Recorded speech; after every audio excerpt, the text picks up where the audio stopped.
যেই দিন সেই কুলের বীজ থেকে চারা গাছ বড় হয়ে ফুল হবে, শিবরাত্রিতে আলোর জন্য একটি মাত্র সলতে ব্যবহার করা হয়। সেই সলতেটি সারা রাত জ্বলে।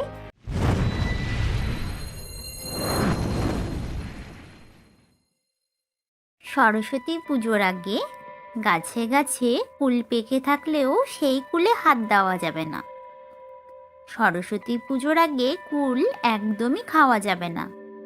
খেলেই দেবী রেগে যাবেন, যার পরিণাম নির্ঘাত ফেল। আজকের ভিডিওতে আমরা জানব সরস্বতী পুজোর আগে কেন কুল খাওয়া যাবে না।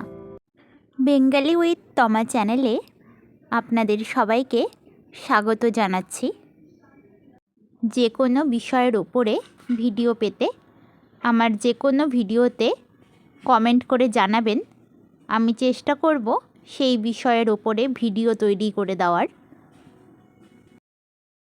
দেবী সরস্বতীকে তুষ্ট করার জন্য মহামুনি ব্যাসদেব বদ্রিকা আশ্রমে তপস্যা করেছিলেন। তপস্যা শুরুর আগে তার তপস্যা স্থলের কাছে একটি কুলের বীজ রেখে দেবী একটি শর্ত দেন। যেই দিন সেই কুলের বীজ থেকে চারা গাছ বড় হয়ে ফুল হবে, সেই ফুল পেকে ব্যাসদেবের মাথায় পড়লে তবে ব্যাসদেবের তপস্যা পূর্ণ হবে। সরস্বতী দেবী সেদিন তার তপস্যায় তুষ্ট হবেন। পঞ্চমীর দিনই দেবী তুষ্ট হয়েছিলেন। বেদব্যাসের তপস্যা সম্পূর্ণ হলে বেদমাতা সরস্বতীকে ফুল নিবেদন করেন। তা থেকেই পঞ্চমীর দিন দেবীকে ফুল নিবেদন করে তারপর কুল খাওয়া হয়। এছাড়াও সরস্বতী পুজোর আগে কুল খাওয়ার পেছনে রয়েছে বৈজ্ঞানিক কারণ। সরস্বতী পুজো হয় শীতকালে বা শীতের শেষে, ঠিক বসন্তের আগে।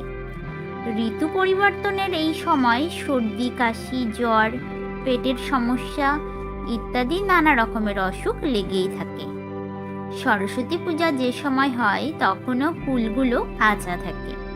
পুষ্পযুক্ত সেই কাঁচা ফুল খেলে শরীরে ক্ষতি হতে পারে। তাই সরস্বতী পুজোর আগে কুল খাওয়া যাবে না, এমন ধারণা চলে এসেছে। চ্যানেলে নতুন হয়ে থাকলে চ্যানেলটিকে সাবস্ক্রাইব করে পাশে থাকা বেল আইকনটি প্রেস করে রাখবেন সবার আগে ভিডিওগুলোর আপডেট পেতে। ভিডিওটি ভালো লেগে থাকলে লাইক করে দেবেন।